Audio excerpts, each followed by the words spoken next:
Thank you, Richard. It would be a treat for me to hear you instead of hear me, so we'll just switch. Tammy stayed back in Cookeville, Tennessee.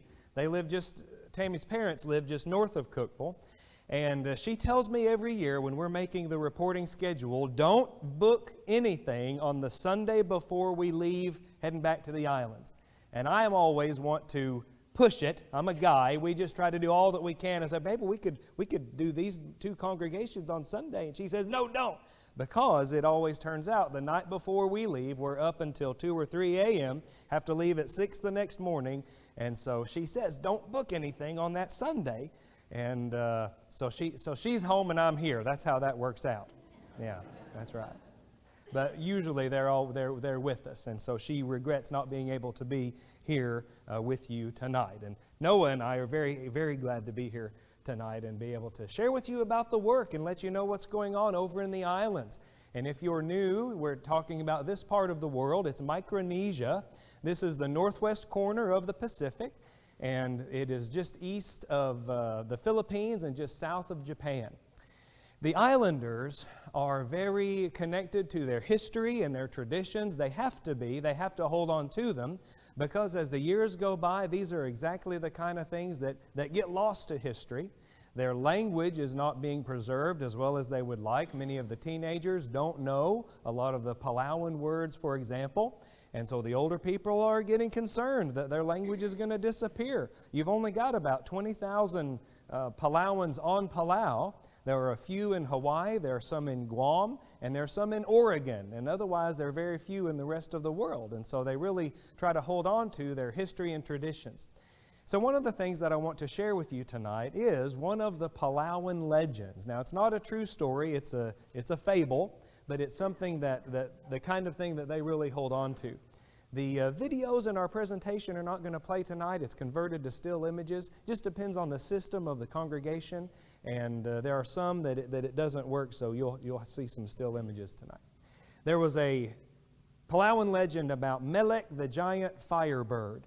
So a man went shark fishing. There are a lot of sharks in Palau. In fact, it's a shark sanctuary in the world. And so people used to go shark fishing there in Palau. And one of the shark fishermen was out fishing one day, and a giant bird came down and grabbed one of the sharks in its talons and flew away. And so the shark fisherman went over to the land and started drawing a picture of the bird there on the sand. And the bird came down behind him and turned into a man. And the shark fisherman turned around, and there was the bird man there, looking like a regular man. So he invited him to his house for breakfast, and the two went together. And so when they got over to the house, the bird man turned back into a bird and leapt toward the shark fisherman's baby. Shark fisherman, thinking fast, grabbed a stick out of the fire and threw it at the bird, caught his wings on fire, and the bird took off across the sky, across the Palauan sky, the great beacon of light shooting across the sky. And so today when Palauans see a shooting star, they say, oh, just like Melek, the giant firebird. So that's one of their legends. So what we want to do tonight is to shoot across the sky, not of Palau, but first of Chuuk. And we'll talk about Palau a little bit in a few minutes. But I would like to take you on a tour of Chuuk with me. We've got 3 congregations there. And the first one, we'll start at the airport and then work our way down to the southern tip of the island where we come to the Epanoop congregation, Epanoop Church of Christ. They have a building. And then we will go back to Namon, kind of in the center of the island, and then shoot back up around to the top where we'll have visit the Miari Church of Christ that meets inside of a home. And so the congregations there in Chuuk are growing. Brother, we run into some funny situations over in the islands. Palau and Chuuk are polar opposites on how they accept Americans. The Chuukese are very timid and embarrassed. The word that we would use is not the best word to translate it, but shy. But for them, really, it means a lot more. They're just very, very maybe intimidated and humbled and shy to meet an American because they get movies pirated out of the Philippines, and so they see the kind of homes that you have and the kind of buildings that we have here, and it's just not like this in Chuuk. And so they are intimidated by you. If you were to come with me and we were to go visit these places, they would be intimidated by you. because they don't know you, because they know that where you're from is very, very different from where they're from. Their houses are different. Their boats are different. You have access to so much more. They have power out here in Epanoop Village where we are right now. It's very remote. It's the bush for sure. And they have power in their homes if they can. It's prepaid power, so if they can afford it, they have power. Rarely do they have power.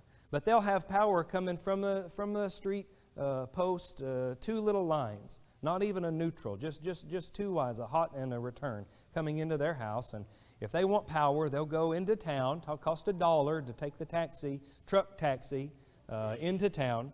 And then they'll buy power, and usually if they buy it, it'll be maybe $6 or $10 at a time. But that's a costly decision, because that means that's money that they don't have for food. They won't buy deodorant, they won't buy toothpaste or toothbrush so that they've got enough for food. So you can imagine how often that they'll buy the power. Just really, it's not necessary, so they won't do it. But if they do, then it'll light 1 light bulb and a fan, both of which will go at night only. So they know that you have not just 2 little lines coming off the street pole, but rather you've got the 3 lines, and that's inside of, all of those 3 are inside the plastic, and they're inside of a plastic sheath on top of that, wrapped in paper. We're just talking about electrical line right now. Wrapped in paper, and then that's running how many feet of it in this building alone, to how many wall sockets, and how much does that cost? And so your world is just a completely different world than their world. And that's why if you and I go and sit down outside of some of their homes and try to visit with them, well, that's why they're going to bow their head down, not know what to say. If you ask a question, they'll answer it yes or no, short as answer as they can, and otherwise they're just going to be sitting there feeling uncomfortable because of the difference in the world. Now, we're not any better than they are. They're not any better than we are. It's just that we're all God's people. God's no respecter of persons. You know, it's a lot easier to know that on this side than it is on that side. So they're still intimidated and shy and reserved. But what we'll do is we'll sit and visit with them to help to break down that barrier, and we'll just talk about everything and nothing. We'll just talk about whatever comes up, if it be the weather or the grass or the garden they're growing or whatever it may be, to help to let them know that you and I are just normal people, and when it comes to money, you want to talk about the most frivolous of things to value a person on, well, that's money. And so that doesn't matter at all. Now, when it comes to obeying the Lord and loving Him, being a member of His church, now we have some of the most important things to talk about. And so we will establish that difference is as minimal as we can so that we can talk to them about the most important things. This is Sepeta. This is a fellow that we've been doing that exact thing with and had a great many Bible studies inside his home right there. See, his jeans are drying, but just on top of the tin roof, and you've seen pictures like this in third world circumstances before. So, brethren, that'll be one of our challenges. If you were to come and go with me to overcome that obstacle in Chuuk, you and I will do our very best to imitate Paul, to imitate Christ, so that they have that example to follow. But we can overcome that obstacle, but we'll have to with each and every person in Chuuk that we meet.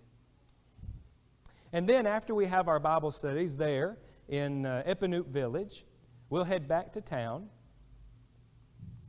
and we'll go eat some lunch together. I always spend, of the week that I have in Chuuk, the first morning is always out in Epanoop Village, and then we go back and we go to a lunch. Let me see if I can back us up one. There we go. We'll go to lunch somewhere like this. And you say, well, what is that? Well, you don't know what it is because there's no sign out front. It's a restaurant. In fact, it's the second best restaurant in Chuuk. It's called the Layside Restaurant. It's across the street from the airport. And the only one better than this is inside the L5 Hotel. You go home and type Chuuk L5 Hotel, and you'll see it come up. You'll be impressed with how modern it is for being in this third world kind of country. But this is a good restaurant. You would feel comfortable to eat there. If you walked in and evaluated it by its cleanliness, you'd feel comfortable to eat there. It's like a diner, and we'd have lunch there. But there's no sign because of that island kind of mentality. You see, there's not a lot of tourists there visiting Chuuk. And those that are there, they stay in the hotels, they're diving the World War II wrecks, and then they're straight back to the airport and out. So they're not really going to get tourists. And everybody in Chuk, it's a small little island, so everybody in Chuk already knows this is the Layside restaurant. It's been there for years, so why go to the trouble to make a sign, the time and the money involved? It's island-style thinking. Now, if you were to start a business and you were to start a restaurant, the first thing you'd do is plan and order a sign, and you might put it out before the restaurant opened, said, "Coming soon." But they've got the business for years and still no sign. That's island thinking. Now, brethren, that island thinking affects our work with the church very much. We have to think about their approach to things as we work to bring them in harmony with God's Word, whether it be the individual and being baptized and getting in harmony with God's Word, or it be the congregation and the teaching we give them and helping them to be in harmony with God's Word. Either way. And so this is the Mutchafen in Christ non Naaman, Church of Christ in Naaman. We were having the Sunday worship here one day, and I picked up people in the car in town and drove them out to the worship service at Naaman, but I had planned exactly how many seats there were for how many people that I committed to pick up. And then one of our members brought a visitor that day, which was great, but it meant it took up a seat, and I did not have the ability to pick up someone I had committed to pick up. And so I drove them out to the church building. It's a 15-minute drive to get out there. And this is the member in the sunflower dress closest to you and the visitor who's in front of her. And what happens is the two of them walk up to the church building, and the visitor stops and looks at several points along the way. And what she's noticing are things that are a result of that island-style thinking. The grass is high. The grass is knee-high. And I had asked the brethren to cut the grass, but they didn't. And it may be that they didn't have gas for the weed eater. They call it a bush cutter. But probably they forgot the night before and then woke up the next morning and just not in their heads. That's just the way it is. It's a characteristic of third world kind of living. They don't have jobs. They mostly live off of the land. And they're not cares and concerns. They don't have insurance. They don't have a car payment. It's just kindly each day. Now, it's not insulting to them. It's just the way that it is. So the grass is not cut. And the visitor is walking up, and she's seeing the grass, and she's in her Sunday clothes. It's a muumuu, but it's her best muumuu. It's flip-flops, but they're her best flip-flops, and she's having to walk through this. And the brethren also have been working on a driveway to go up the mountain, up the hill there.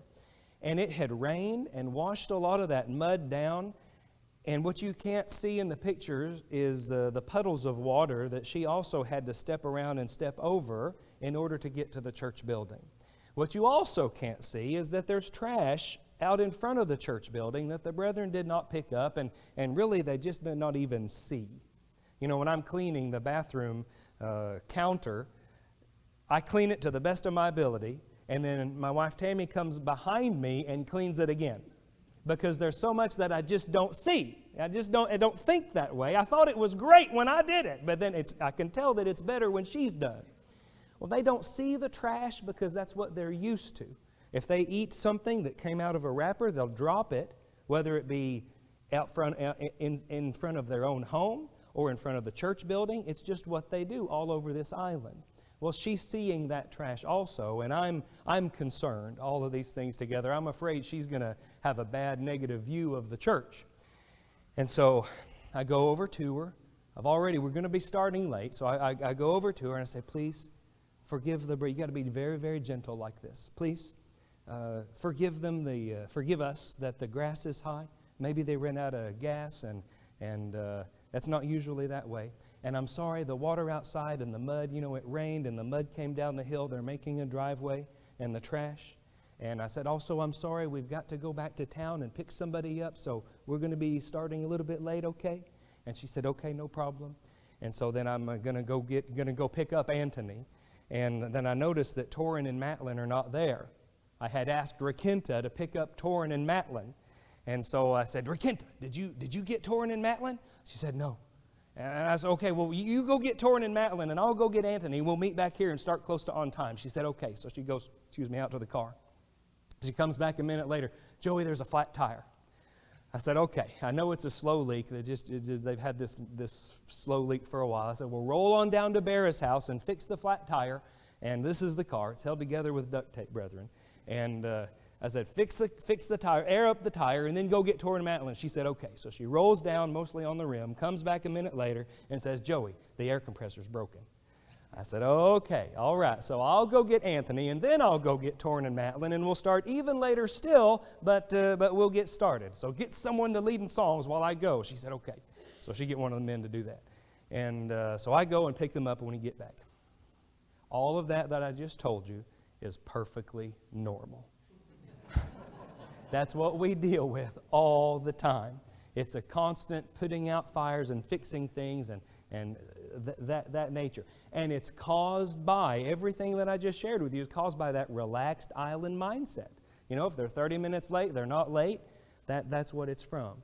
And so the visitor, she has that mindset. She's Chukese. But still you wonder just how far their patience will allow them to go. I'll tell you this, on the way to the worship service that day, the visitor did not say a word. She had that shyness. She had that reservation because of the color of my skin.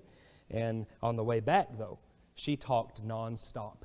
You know what she talked about? It wasn't the trash, it wasn't the grass, it wasn't the water, it wasn't the mud, and it wasn't the lateness of the service.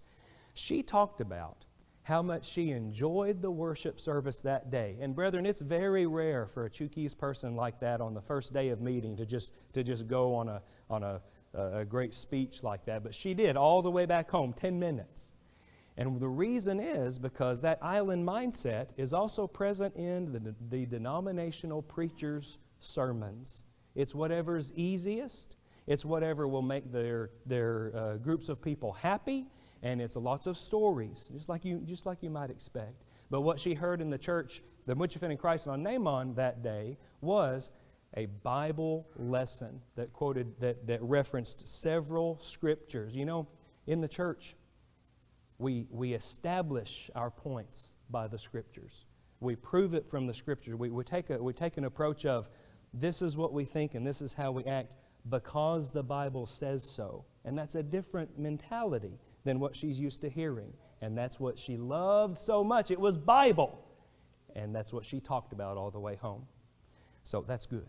That's good.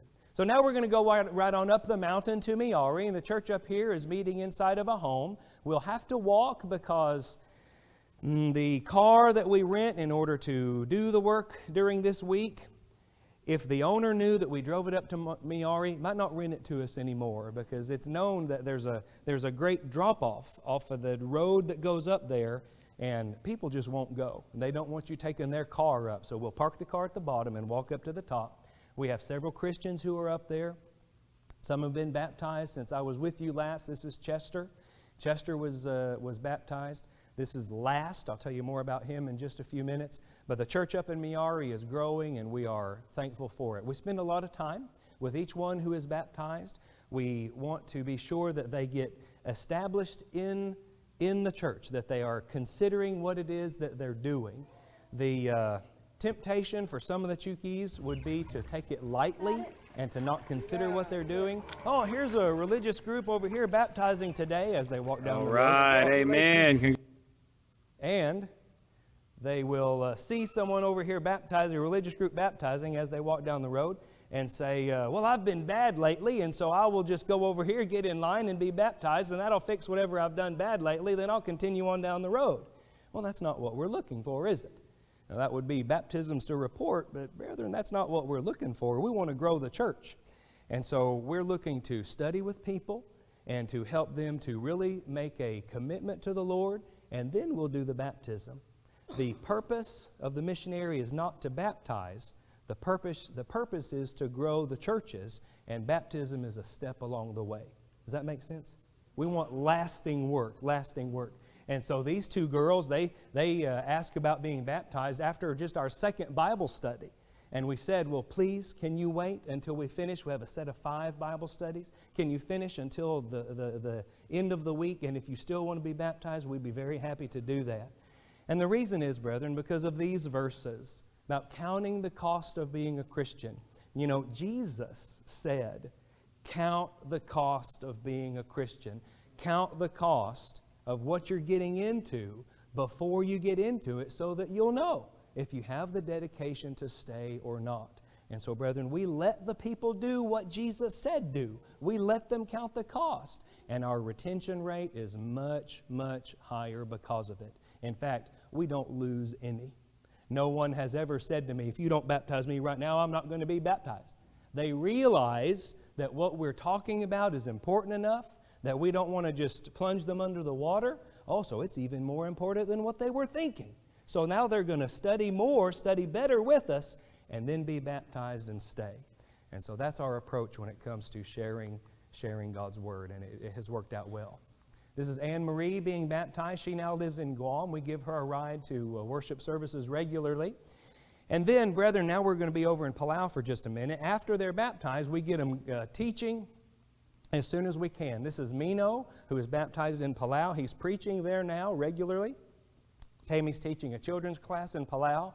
Joel is teaching. Ben is leading a prayer on that day. And so these are all men who are working and growing there in Palau, getting time in the pulpit to help. And then this is Joey. We're back in Chuk now. And Joey is a good friend of mine. He has a great name, right? Even better than Treat. That's right.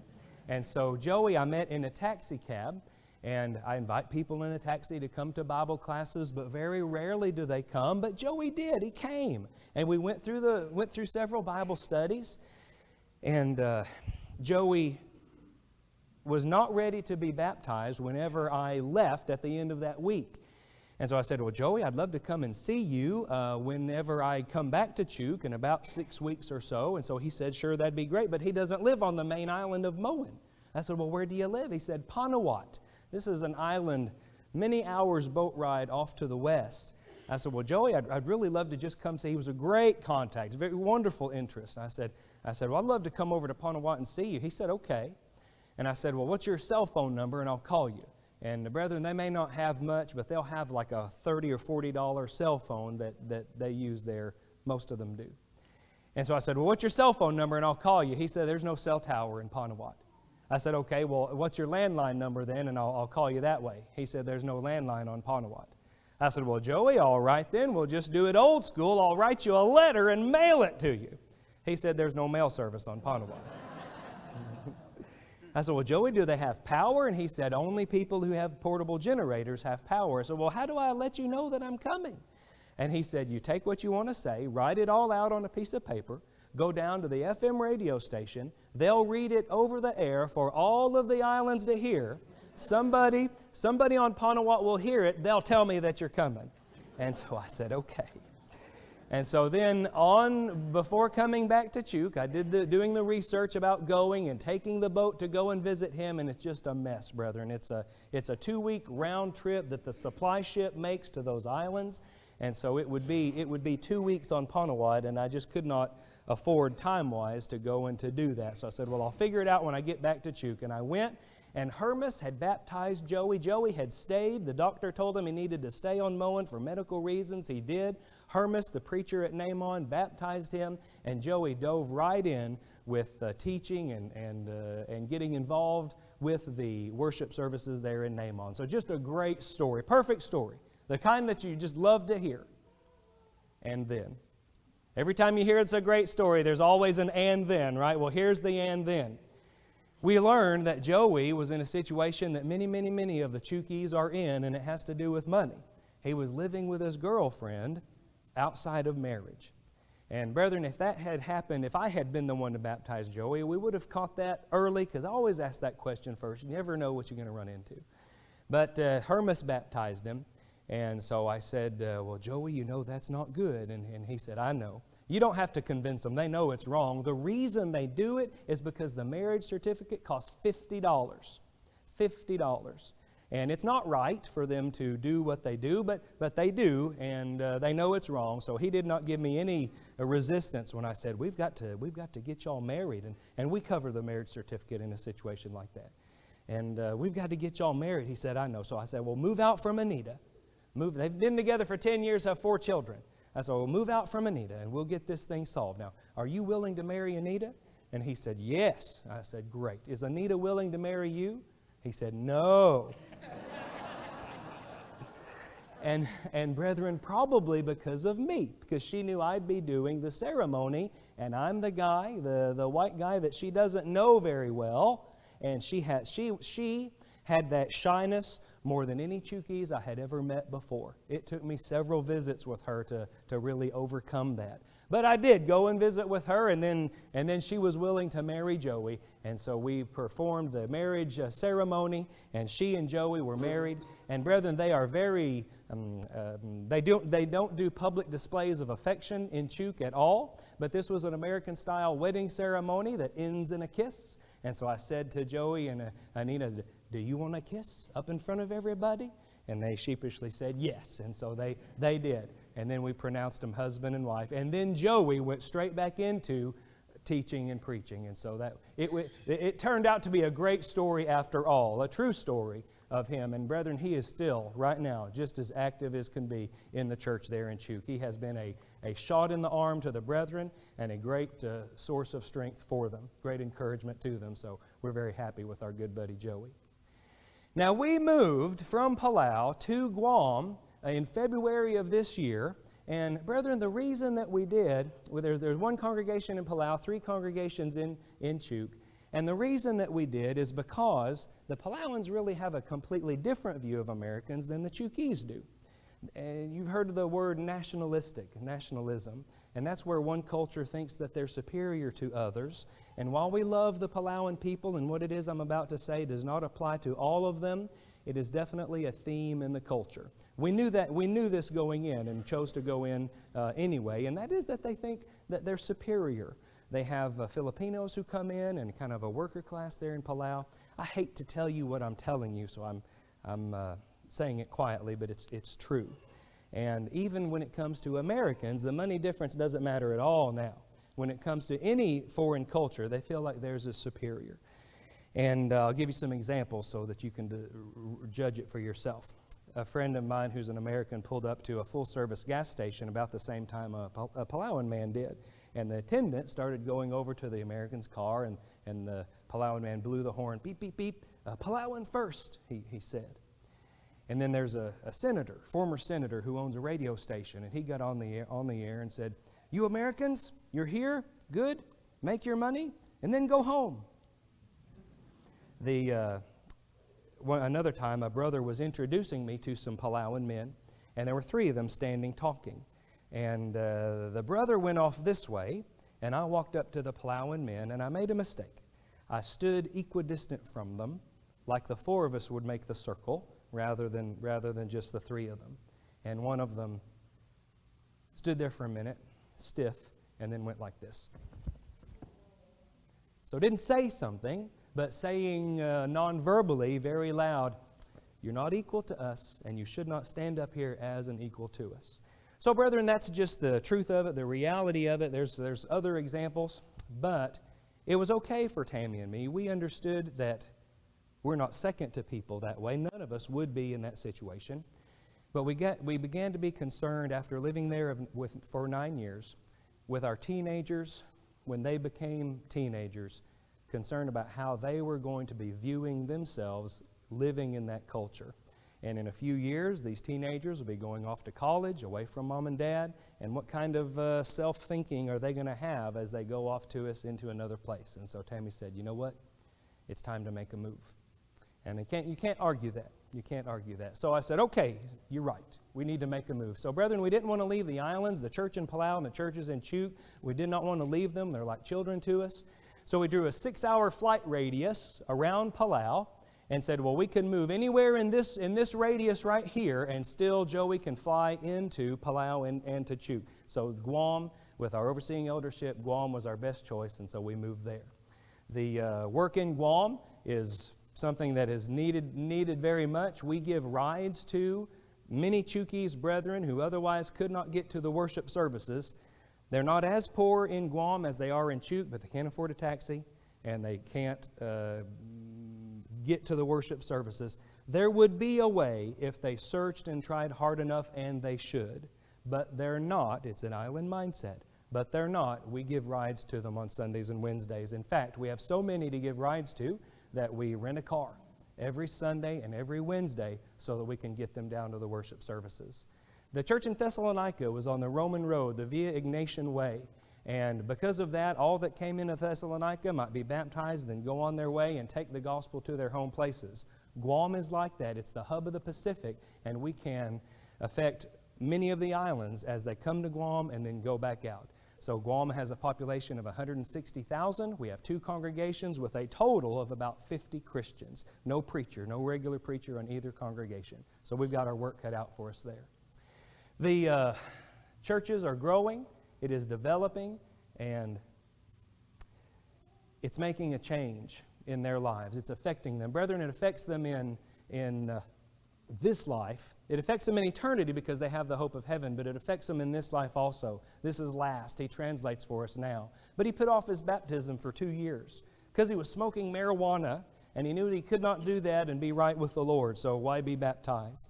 Well, he finally put down the marijuana cigarettes and was baptized, he and his wife Catherine. He became a policeman, and now he arrests people who smoke marijuana. So good.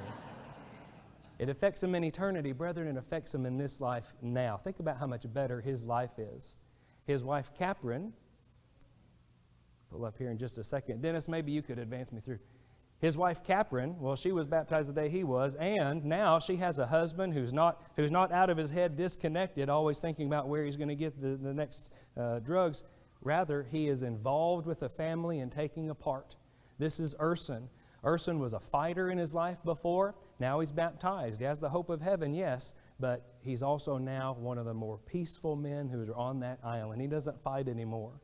And so what a change that has occurred in his life.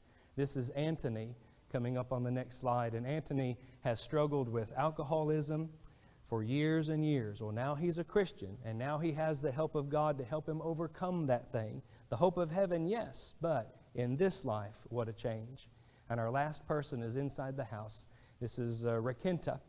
And Raquinta has a very sad story. She lost her husband and her 2-year-old baby girl. You'll have to ask me more about this later, but the husband died because he did what was right by the Bible. It led to his death.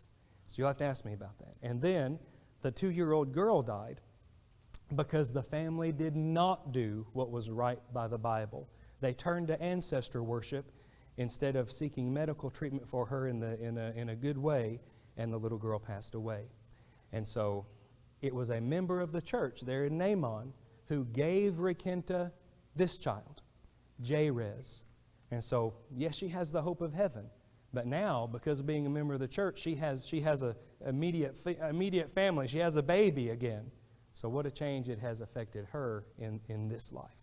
We appreciate so much your help and your involvement in the islands. It will change their lives, and it'll change our lives. Sometimes we forget how much better a life we have because we're in Christ. But where would you be if you were not a member of the Lord's church? Where would you be right now if you were not coming to worship Him? So what a change it makes. Maybe you're visiting tonight, and maybe you're ready to see how much of a change the Lord can make in your life. We'd like to see that too. If you have that need to put Him on in baptism or to ask for the prayers of the church, won't you come right now as we stand and sing?